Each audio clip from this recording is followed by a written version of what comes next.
Depreciation. എന്താണ് depreciation? +1 അക്കൗണ്ടൻസിയിലെ നിങ്ങളുടെ 7ാമത്തെ ചാപ്റ്ററാണ് ഡിപ്രിസിയേഷൻ.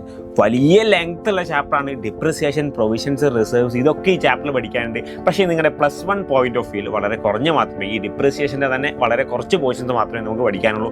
അത് തന്നെ വലിയ അപ്ലിക്കേഷൻ ലെവൽ പഠിക്കാനില്ല. സോ നമ്മൾ ഈ ഒരു വീഡിയോയിൽ എന്താണ് ഡിപ്രിസിയേഷൻ, എന്താണ് അതിൻ്റെ കൺസെപ്റ്റ് എന്ന് മാത്രമാണ് പഠിക്കുന്നത്. നിങ്ങൾക്കറിയാം ക്യാപിറ്റൽ എക്സ്പെൻഡിച്ചർ, റവന്യൂ എക്സ്പെൻഡിച്ചർ, ഇത് ശരിക്കും 8ാമത്തെ ചാപ്റ്ററാണ് നിങ്ങൾ പഠിക്കുക. എന്നിരുന്നാൽ പോലും ഫസ്റ്റ് ചാപ്റ്ററിൽ ഇത് ഡിസ്കസ് ചെയ്യുന്നുണ്ട്. അഥവാ ലോങ് ടേം നാച്ചുറൽ എക്സ്പെൻഡിച്ചർ ആയിരിക്കും, ചെലവുകളായിരിക്കും generally capital expenditure. For example fixed asset. നമ്മളൊരു ഫിക്സഡ് അസറ്റ് പർച്ചേസ് ചെയ്യുമ്പോൾ, ഒരു മെഷീനറി പർച്ചേസ് ചെയ്യുന്ന സമയത്ത് അതിനെ ഒരിക്കലും നമ്മൾ എന്താവില്ല എക്സ്പെൻസ് ആയിട്ട് റെക്കോർഡ് ചെയ്യില്ല. അതിനൊരു അസറ്റ്, ഈ അസറ്റിന്റെ ബിസിനസ്സിൽ നമ്മൾ യൂസ് ചെയ്യും അല്ലേ, നമ്മൾ ബിസിനസ്സിൽ ഇതിനെ ഉപയോഗിക്കും. എന്തിനു വേണ്ടിയിട്ട്? നമ്മൾ ബിസിനസ്സിൽ വരുമാനം ക്രിയേറ്റ് ചെയ്യാൻ വേണ്ടി നമ്മൾ ഈ ഒരു ബിസിനസ്സിൽ ഉപയോഗിക്കും. ഒരു ഫാക്ടറിയിൽ ഒരു മെഷീനറി ഉണ്ട്. ഈ മെഷീനറിയിൽ നമ്മൾ എന്തെങ്കിലും ഇട്ടിട്ട് നമുക്ക് ഒരു ഔട്ട്പുട്ട് കിട്ടും, ഒരു പ്രൊഡക്റ്റ് കിട്ടും. അപ്പോൾ ഈ മെഷീനറി ഉണ്ടെങ്കിലല്ലേ ഈ ഔട്ട്പുട്ട് കിട്ടുള്ളൂ. ഈ ഔട്ട്പുട്ട് കിട്ടിയാലേ നമുക്ക് സെയിൽ നടക്കാൻ പറ്റുള്ളൂ. ഈ ഒരു ഗുഡ്സ് നമ്മൾ സെല് ചെയ്യുമ്പോൾ നമുക്ക് എന്ത് ചെയ്യും? വരുമാനം കിട്ടും. അപ്പോൾ ഈ വരുമാനം കിട്ടാൻ വേണ്ടി നമുക്ക് വന്നിട്ടുള്ള ഒരു ചെലവാണ് ആക്ച്വലി എന്ത്, ഈ ഒരു ഫിക്സഡ് അസറ്റ്. ഈ ഫിക്സഡ് അസറ്റ് നമ്മൾ എന്ത് ചെയ്യും? ദീർഘകാലം ഉപയോഗിക്കുന്നുണ്ട്.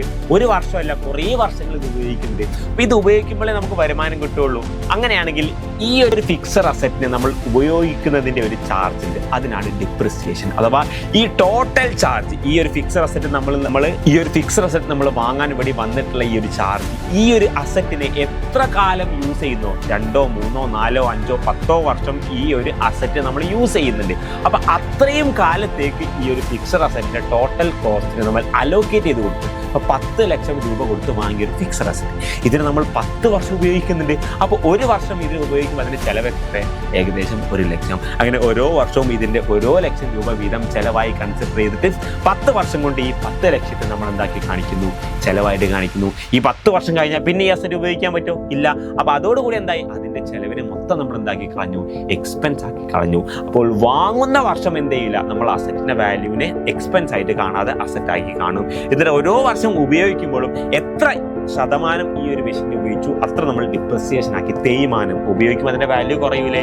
ആദ്യം വാങ്ങിയ അസറ്റ് 10 ലക്ഷമാണ്, 5 വർഷം കഴിഞ്ഞു, ഇപ്പോഴും അതിന് 10 ലക്ഷം വാല്യൂ ഉണ്ടാവും, വാല്യൂ കുറഞ്ഞിട്ടുണ്ടാകും. സോ ആ ഒരു value decrease in the value of a permanent asset, fixed asset due to usage or elapse of time. സമയം കഴിയുന്നതനുസരിച്ചോ യൂസ് ചെയ്യുന്നതനുസരിച്ചോ അസറ്റിന്റെ വാല്യൂ കുറയുന്നുണ്ടെങ്കിൽ ദാറ്റ് ഈസ് കോൾഡ് ഡിപ്രിസിയേഷൻ. ഇപ്പൊ ഡിപ്രിസിയേഷൻ എന്താ പഠിച്ചില്ലേ? അപ്പോൾ ഈ ഡിപ്രിസിയേഷൻ കോസ്റ്റും ഫീച്ചേഴ്സും ഒക്കെ നമ്മൾ എന്ത് ചെയ്യും? മറ്റൊരു വീഡിയോയിൽ ഡീറ്റെയിൽ ആയിട്ട് ഡിസ്കസ് ചെയ്യും. അപ്പോൾ സെറ്റാക്കാം.